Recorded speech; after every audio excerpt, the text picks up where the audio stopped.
जिंदगी में कौन कौन से दुख मिले हैं आपको? आपका घंटे का शो है क्या? नहीं, तकरीबन 2-4 मिनट का होगा। तो फिर आपका घंटे का शो है।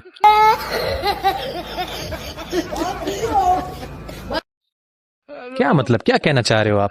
भाईजान, मेरे दुख बहुत ज्यादा हैं, आपका घंटे का शो भी नहीं है।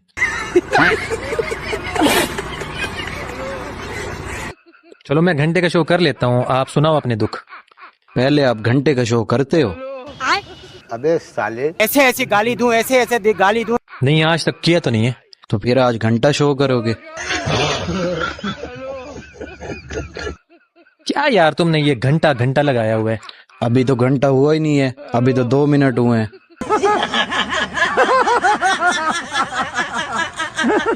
चलो छोड़ो, आप सुनाओ अपने दुख। आपको कौन कौन से दुख मिले?